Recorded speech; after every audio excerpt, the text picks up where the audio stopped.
Got our Mercury Sable here.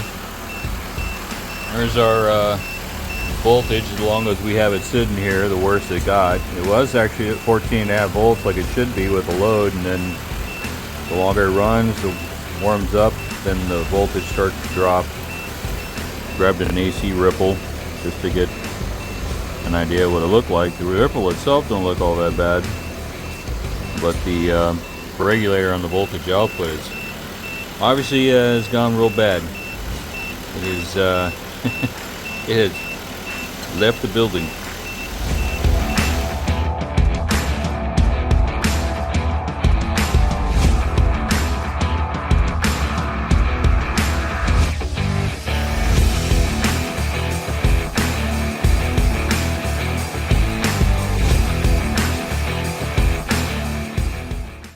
Okay, as part of our process to get to the alternator on this thing, a few things were discovered.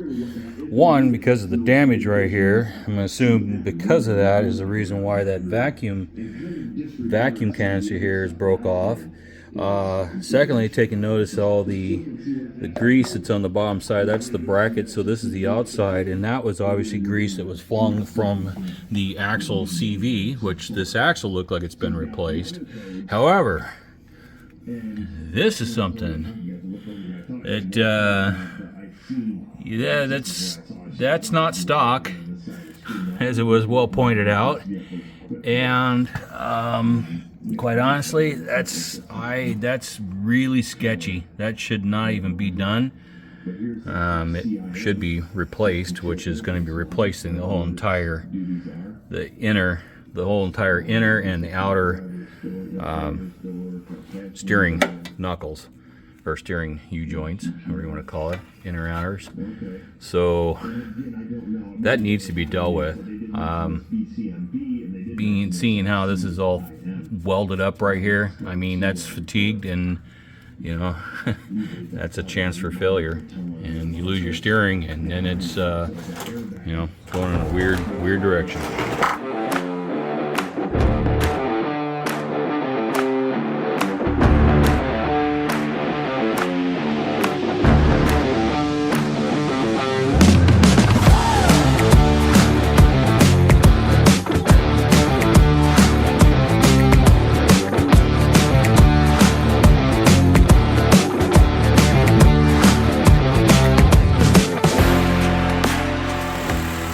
I don't know if this will be able to pick it up, but it sounds like a vacuum leak in this thing.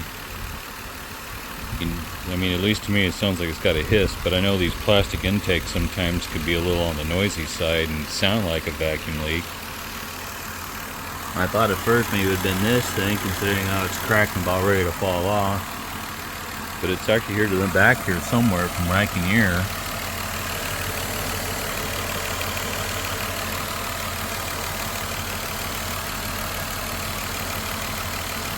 Where I can hear it best is right about in this position, but it sounds like it's bouncing off the wall back there.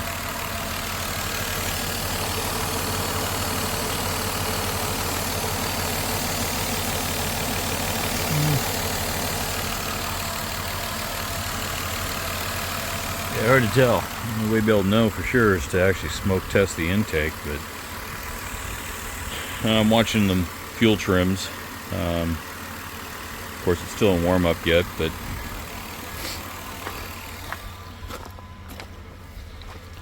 let's see what the fuel trims have to say on it. Well, I'm not saying it's calling it like it's lean. Bank 1, bank 2, both. Yeah, so long term is starting to adjust, so it's adding fuel for a lean condition, but the short term, yeah, it's fluctuating as well. So plus or minus. I mean, if that's 3% up here and it's taking 2 away from here, then it's only within 1. That's within good terms. But yeah, I don't know. I was hearing that noise and was kind of wondering what exactly going on with it. So anyway, I just thought I'd capture this a little bit just to see. So 1% being, you know, roughly around 3%. If you look at short 1, plus or minus basically 1 or 2. So yeah, I did clear the codes out of it because I had, you know, low battery codes and things like that, so it needed to be everything cleared out of it. And so the engine computer is still on its learning yet. I haven't test driven it yet, but just like I said, just letting her warm up. In fact, where's it at? 181. We're getting close. So good. We'll wait. We'll see what happens. So the vacuum leak has been found. Just like how this one's all busted up. Yeah, it's the same thing for the one that goes in the very back valve cover area. So that one's just put back here. I told you I thought I heard it coming out of the back, but it's you can see it right here. No.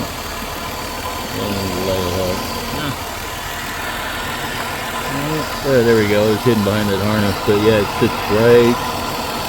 And get a focus on it. Right there. That's where it's supposed to be.